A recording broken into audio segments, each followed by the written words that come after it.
Hello everyone, इस video में हम करेंगे एक्सरसाइज 13.5 में से सम नंबर 6, 7, 8 एंड 9। तो यहाँ पर सम नंबर 6 की स्टेटमेंट है, a village having a population of 4000 requires 150 litres of water पर हेड पर डे। तो यहाँ पर हमें कहा गया है कि एक विलेज के अंदर जो पॉपुलेशन है वो 4000 है, यानी कि गांव के अंदर टोटल 4000 लोग रहते हैं और वहाँ पर जो पानी की रिक्वायरमेंट है वो है 150 लीटर्स ऑफ वाटर पर हेड पर डे, यानी कि हर दिन एक पर्सन को 150 लीटर्स वाटर की रिक्वायरमेंट है। आगे फिर इसमें कहा गया है, it has a tank measuring 20 metre into 15 metre into 6 metre. तो उस गांव के अंदर एक टैंक है जिसके मेजरमेंट्स हमें यहाँ पर दिए गए हैं, लेंथ, ब्रेड्थ एंड हाइट। तो यहाँ से हमें ये चीज़ पता चलती है कि जो टैंक है वो क्यूबॉइड के शेप में होगा, क्योंकि यहाँ पर उसके 3 डायमेंशंस लेंथ, ब्रेड्थ और हाइट हमें दी गई है। इसके बाद हमें ये बताना है यहाँ पर कि for how many days will the water of this tank last, यानी कि उस टैंक का जो पानी होगा वो गांव वाले कितने दिनों तक यूज़ कर सकते हैं।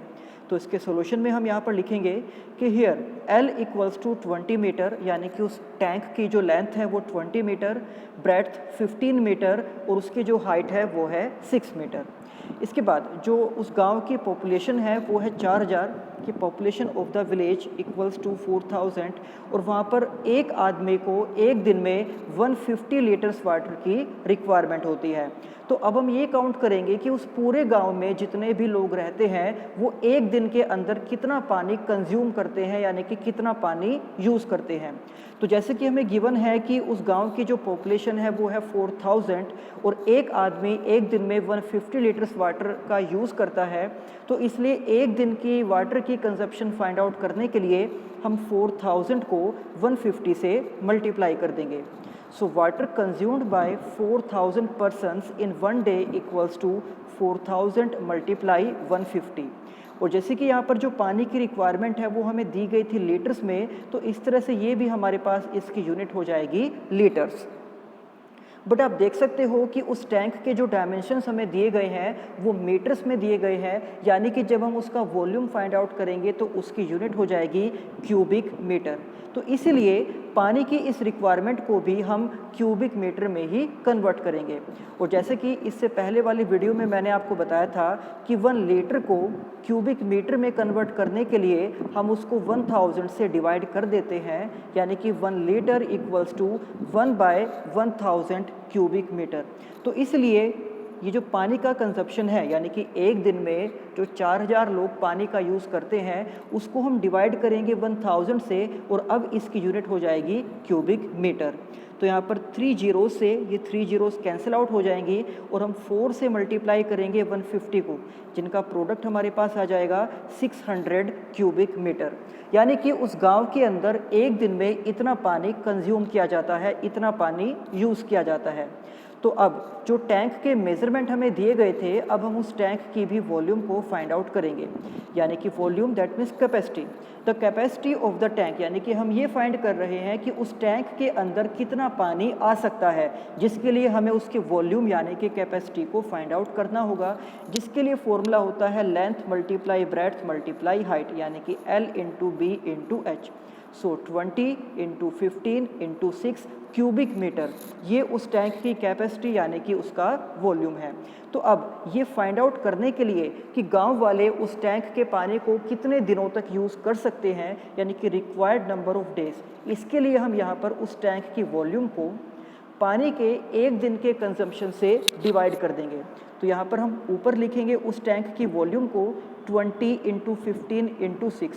तो अब आप यहाँ पर देख सकते हो कि आप इन तीनों को मल्टीप्लाई भी कर सकते थे, बट क्योंकि अभी आगे हमें कैलकुलेशन करनी है तो इसलिए अभी हमने इनको सेपरेट ही लिखा है और इनके बीच में साइन है मल्टीप्लाई का, क्योंकि वॉल्यूम जब हम फाइंड आउट करते हैं क्यूबॉइड में तो L, B और H के बीच में मल्टीप्लाई का ही साइन आता है। और ये हम पहले ही फाइंड आउट कर चुके थे कि एक दिन के अंदर उस गांव के अंदर कितना पानी यूज़ किया जाता है, वो था 600 क्यूबिक मीटर। तो इसलिए अब उस टैंक की वॉल्यूम को हम एक दिन के वाटर कंजप्शन से डिवाइड करेंगे। तो इसको सोल्व करने के बाद हमारे पास आंसर आ जाएगा 3। अब आप यहाँ पर इसको 2 से 2 को डिवाइड कर सकते हो। आप 0 से 0 को डिवाइड कर सकते हो, उसके बाद 2 से 60 डिवाइड हो जाएगा 30 पर। देन हम 6 से 30 को डिवाइड करेंगे 5 पर, और देन 5 से हम 15 को डिवाइड कर सकते हैं 3 पर। तो इस तरह से हमारे पास इसका आंसर आ गया है 3। दैट मीन्स कि हम ये कह सकते हैं कि उस टैंक के अंदर जो वाटर है वो 3 दिनों तक यूज़ किया जा सकता है। इसके बाद सम नंबर 7, जिसकी स्टेटमेंट हमारे पास है, a godown measures 40 metre into 25 metre into 10 metre. यानी कि एक गोडाउन के मेजरमेंट हमें यहाँ पर दिए गए हैं, लेंथ, ब्रेड्थ और हाइट।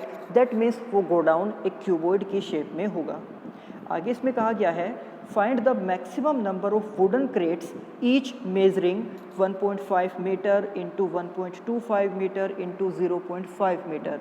तो यहाँ पर हमें ये बताना है कि उस गोडाउन के अंदर इतने साइज़ की कितने वुडन क्रेट्स को हम रख सकते हैं, that can be stored in the godown. तो इसके लिए हमें यहाँ पर पहले उस गोडाउन की वॉल्यूम को फाइंड आउट करना होगा, जिसके लिए हम उसके लेंथ, ब्रेड्थ, हाइट तीनों को मल्टीप्लाई करेंगे। एंड देन हम एक वुडन क्रेट की वॉल्यूम को फाइंड आउट करेंगे, और उसके लिए इसके ये जो डायमेंशन हमें दिए गए हैं, लेंथ, ब्रेड्थ, हाइट, हम इन तीनों को भी मल्टीप्लाई कर देंगे। और ये फाइंड आउट करने के लिए कि गोडाउन के अंदर कितने वुडन क्रेट्स को स्टोर किया जा सकता है, इसके लिए हम उस गोडाउन की वॉल्यूम को एक क्रेट की वॉल्यूम से डिवाइड कर देंगे। तो इसके सॉल्यूशन में हम यहाँ पर लिख रहे हैं कि volume of the godown is 40 into 25 into 10 cubic metre.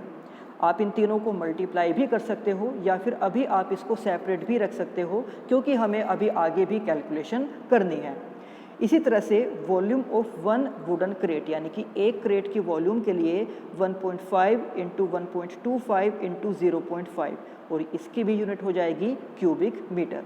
So required number of crates, यानी कि कितने क्रेट्स को उस गोडाउन के अंदर हम स्टोर कर सकते हैं, इसके लिए volume of the godown divided by volume of one crate, यानी कि उस पूरे गोडाउन की वॉल्यूम को हम एक क्रेट की वॉल्यूम से डिवाइड कर देंगे। तो हमने गोडाउन की वॉल्यूम ये फाइंड आउट की थी, जिसको हमने यहाँ ऊपर लिख दिया है, और एक क्रेट की वॉल्यूम ये हमने फाइंड आउट की थी, इसको हमने यहाँ पर नीचे लिख दिया है। अब इसकी कैलकुलेशन के लिए, तो जब हम इसकी कैलकुलेशन करेंगे, आप देख सकते हो कि डिनोमिनेटर्स में जो नंबर्स दिए गए हैं वो डेसिमल वाले नंबर हैं। तो न्यूमरेटर में हमारे पास है 40 इंटू 25 इंटू 10, बट डिनोमिनेटर में जो नंबर हमारे पास हैं उनमें सबसे पहले है 1.5। तो अगर हम इसका डेसिमल रिमूव करते हैं तो इसको हम लिखेंगे 15, और डेसिमल रिमूव करके हम ऊपर लिख देंगे एक 10 को, क्योंकि आप देख सकते हो कि यहाँ पर डेसिमल के बाद में एक डिजिट है। इसी तरह से 1.25 को भी हम लिख सकते हैं 125, और इसका डेसिमल रिमूव करके इसके ऊपर हम लिख देंगे 100। देन इसके बाद है 0.5, तो इसके लिए भी हम यहाँ पर नीचे लिखेंगे 5, और इसका डेसिमल रिमूव करके ऊपर हम लिख सकते हैं 10 को। तो जब इन सभी को सोल्व किया जाएगा, तो इनको सोल्व करने के लिए आप सबसे पहले 25 से 125 को डिवाइड कर सकते हो 5 पर। इसके बाद आप इस 5 से 40 को डिवाइड कर सकते हो 8 पर। इसी तरह से 5 से आप 10 को डिवाइड कर सकते हो 2 पर, एंड देन 5 से हम डिवाइड करेंगे 15 को, और 5 से हम डिवाइड करेंगे इस 10 को 2 पर। तो आप देख सकते हो कि डिनोमिनेटर में सभी नंबर्स कैंसिल आउट हो गए हैं, और हमारे पास बचा है यहाँ पर 3, और न्यूमरेटर में हमारे पास है 8, 2, 100 और ये 10। तो अब न्यूमरेटर में जितने भी नंबर्स हैं हम उन सभी को एक दूसरे के साथ मल्टीप्लाई करेंगे, और उनको मल्टीप्लाई करने के बाद हम उसको इस 3 से डिवाइड कर देंगे, जिसको डिवाइड करने के बाद हमारे पास आंसर आएगा 10,666.67। तो आप देख सकते हो कि ये हमने फाइंड आउट किया है रिक्वायर्ड नंबर ऑफ क्रेट्स को, बट जो भी क्रेट्स उस गोडाउन के अंदर स्टोर की जाएंगी वो कंप्लीट क्रेट्स होंगे, यानी कि हम किसी को भी फ्रैक्शन में वहाँ पर स्टोर नहीं कर सकते, क्योंकि जब भी हम किसी को काउंट करते हैं तो वो काउंटिंग हमेशा ही इंटीजर्स में होती है, वो इस तरह से डेसिमल में या फिर फ्रैक्शन में नहीं हो सकती। तो इसके लिए अब हम यहाँ पर इसके डेसिमल वाले पार्ट को छोड़ देंगे, और हम सिर्फ ये कहेंगे कि उस गोडाउन के अंदर मैक्सिमम 10,666 क्रेट्स को स्टोर किया जा सकता है, और यही इसका आंसर है। सम नंबर 8, जिसकी स्टेटमेंट है a solid cube of side 12 centimetre is cut into 8 cubes of equal volumes. तो यहाँ पर कहा गया है कि एक क्यूब है जिसकी साइड है 12 सेंटीमीटर और इसको 8 क्यूब्स में कट किया गया है जिनकी वॉल्यूम सभी की इक्वल है। यानी कि एक क्यूब को जब 8 क्यूब्स में डिवाइड किया गया, सबसे पहले आप देख सकते हो कि यहाँ पर एक बड़ा क्यूब हमारे पास है जिसकी साइड का मेज़रमेंट हमें दिया गया है 12 सेंटीमीटर और इस बड़े क्यूब को छोटे छोटे 8 क्यूब्स में डिवाइड कर दिया गया और उन सभी क्यूब्स की वॉल्यूम सेम है। दैट मीन्स उन सभी क्यूब्स का जो साइज़ है वो भी सेम होगा। तो आगे इसमें हमसे पूछा गया है what will be the side of the new cube, कि जो नए क्यूब्स वहाँ पर बने हैं उनकी साइड का मेज़रमेंट क्या होगा, and also find the ratio between their surface areas, यानी कि जो बड़ा क्यूब है और जो छोटे क्यूब्स वहाँ पर बनाए गए हैं उनके सरफेस एरिया का रेशो भी हमें फाइंड आउट करना होगा। तो सबसे पहले हम यहाँ पर लिखेंगे उस बड़े क्यूब की साइड को। So here a equals to 12 centimetre. Now volume of the cube, अब सबसे पहले हम इस क्यूब की वॉल्यूम को फाइंड आउट करेंगे और क्यूब की वॉल्यूम का फॉर्मूला होता है उसकी साइड की पावर 3 यानी कि a का क्यूब, और ये फॉर्मूला मैंने आपको एक्सरसाइज 13.1 में भी बताया था। तो अब यहाँ पर जैसे कि आप देख सकते हो कि उसकी साइड है 12, तो हम यहाँ पर 12 की पावर 3 कर देंगे, यानी कि हम 12 को ही 3 टाइम्स मल्टीप्लाई कर देंगे और 12 को 3 टाइम्स मल्टीप्लाई करने के बाद हमारे पास आता है 1728। तो जैसे कि आप देख सकते हो कि क्यूब की साइड का की जो यूनिट है वो हमें दी गई थी सेंटीमीटर, तो इसलिए उसके वॉल्यूम की जो यूनिट है वो बन जाएगी क्यूबिक सेंटीमीटर। इसके बाद volume of one smaller cube, तो आप देख सकते हो कि स्टेटमेंट में हमें कहा गया था कि उस सॉलिड क्यूब को 8 छोटे छोटे क्यूब्स में डिवाइड किया गया। दैट मीन्स कि अब हम उस बड़े क्यूब की वॉल्यूम को ही 8 से डिवाइड कर देंगे। अगर आपको स्टेटमेंट में ये कहा जाए कि उस बड़े क्यूब को 10 क्यूब्स में डिवाइड किया गया, तो हम यहाँ पर 8 की जगह पर 10 लिखते, या अगर हमें स्टेटमेंट में कहा गया होता कि उस बड़े क्यूब को 20 क्यूब्स में डिवाइड किया गया, तो हम यहाँ पर 8 की जगह पर 20 ही लिखते। बट क्योंकि अब हमें कहा गया है कि उस बड़े क्यूब से छोटे छोटे 8 क्यूब्स बनाए गए हैं, तो इसलिए उस बड़े क्यूब की वॉल्यूम को हम 8 से डिवाइड करेंगे और 8 से डिवाइड करने के बाद ये आ जाएगा 216 क्यूबिक सेंटीमीटर। यानी कि वो जो छोटे वाले क्यूब हैं, जो स्मॉलर क्यूब हैं, उनमें से एक क्यूब की वॉल्यूम है 216 क्यूबिक सेंटीमीटर। तो अब हम यहाँ पर उसकी साइड को फाइंड आउट करेंगे।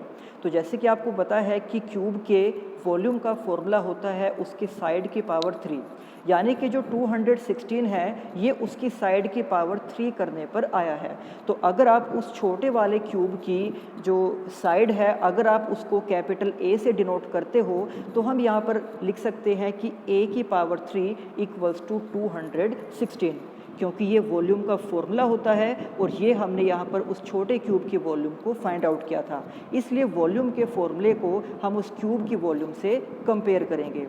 तो जैसे कि आपको पता है कि जब हम स्क्वायर को एक साइड से दूसरी साइड में लेकर जाते हैं तो वहाँ पर जाकर वो बन जाता है रूट। जैसे कि अगर आपको दिया गया हो कि x square equals to y, तो इसको हम ऐसे भी लिख सकते हैं कि x equals to root y, यानी कि ये स्क्वायर दूसरी साइड में रूट की फॉर्म में चला जाएगा। बट अगर आपको एक साइड में दिया गया है क्यूब और क्यूब को आप एक साइड से दूसरी साइड में लेकर जाते हो, तो इसको हम लिखते हैं क्यूब रूट, जिसका सिंबल इस तरह से होगा कि हम उसके ऊपर पहले रूट लगाएंगे और उसके ऊपर छोटा सा हम लिख देंगे 3 को, यानी कि ये उसका क्यूब रूट है। तो अब आपको यहाँ पर अगर छोटे वाले क्यूब की साइड को फाइंड आउट करना है तो आपको 216 का क्यूब रूट फाइंड आउट करना होगा, जो आप ऑलरेडी 8th क्लास में पढ़ चुके हो। तो इसके लिए हम सबसे पहले 216 के प्राइम फैक्टर्स को फाइंड आउट करेंगे। तो अगर आप इसको 2 से डिवाइड करते हो तो यहाँ पर आपके पास नंबर आ जाएगा 108।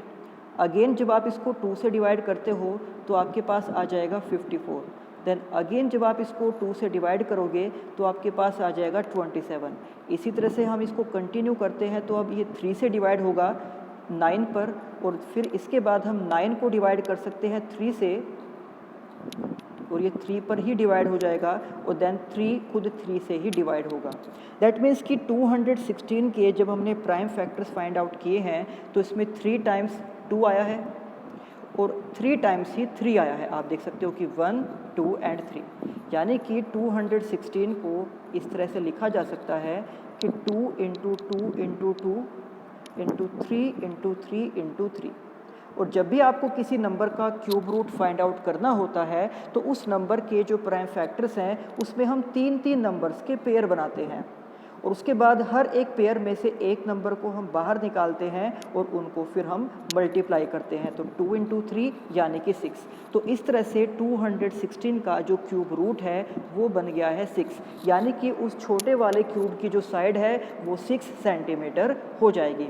बट इसी के साथ हमें यहाँ पर उन दोनों क्यूब्स के यानी कि उस बड़े वाले क्यूब और उस छोटे क्यूब के सरफेस एरिया के रेशो को भी फाइंड आउट करना था।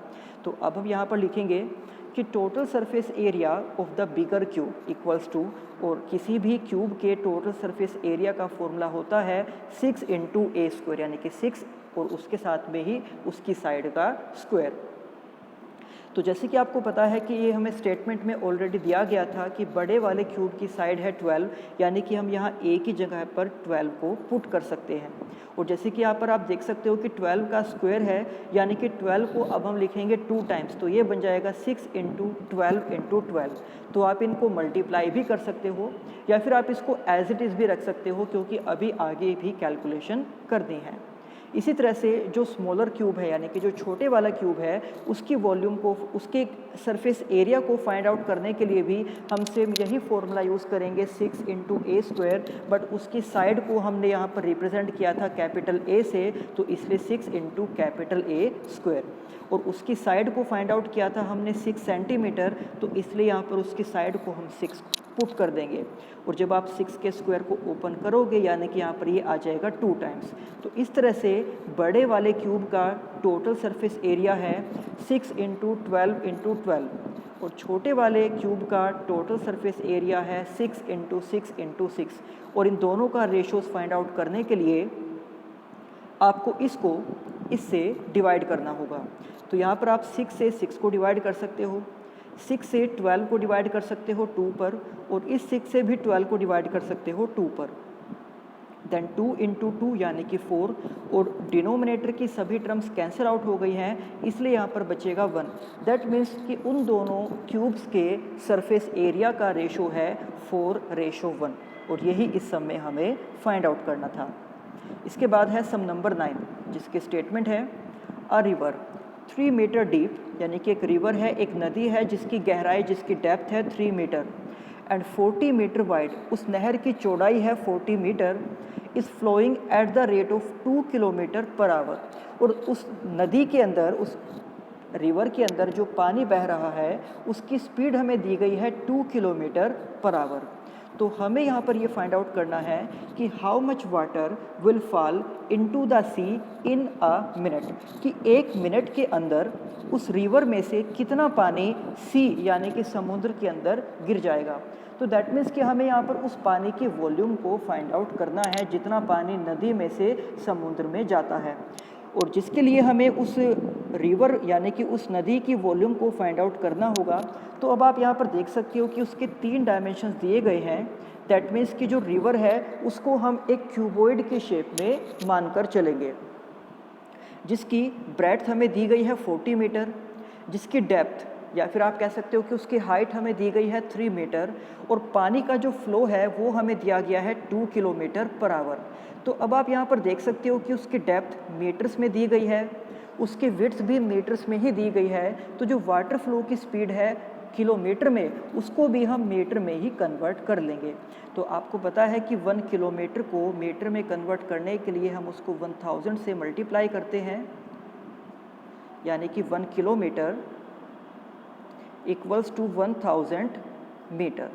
तो इसलिए अब हम यहाँ पर इस 2 किलोमीटर को 1000 से मल्टीप्लाई करेंगे और ये हो जाएगा 2000 मीटर। इसके बाद volume of the water flowing through the river in 1 hour. तो जैसे कि आप देख सकते हो कि जो हमें स्पीड दी गई थी ये है 2 किलोमीटर पर आवर, और इस 2 किलोमीटर को ही हमने मीटर में कन्वर्ट किया। यानी कि अब यहाँ से जो वॉल्यूम हम फाइंड आउट करेंगे वो उतने पानी की वॉल्यूम आएगी जितना पानी उस नदी के अंदर 1 घंटे में फ़्लो होता है, यानी कि 1 घंटे में बहता है। तो अब आप देख सकते हो कि उसकी डेप्थ, उसकी ब्रेड्थ हमें दी गई थी, और जो वाटर फ्लो की स्पीड है उसको हम उस रिवर की लेंथ की तरह से मानकर चलेंगे। तो क्यूबॉइड के वॉल्यूम का formula length multiply breadth multiply height. तो लेंथ की जगह पर 2000, ब्रेड्थ की जगह पर 40, और हाइट की जगह पर या फिर डेप्थ की जगह पर हम रख सकते हैं 3। तो इस तरह से ये उस पानी की वॉल्यूम है जो उस रिवर के अंदर 1 घंटे में फ़्लो होता है। बट स्टेटमेंट में हमसे ये पूछा गया था कि 1 मिनट के अंदर उस पानी का वॉल्यूम क्या होगा। तो जैसे कि आपको पता है कि 1 आवर को मिनट में कन्वर्ट करने के लिए हम 60 से डिवाइड करते हैं।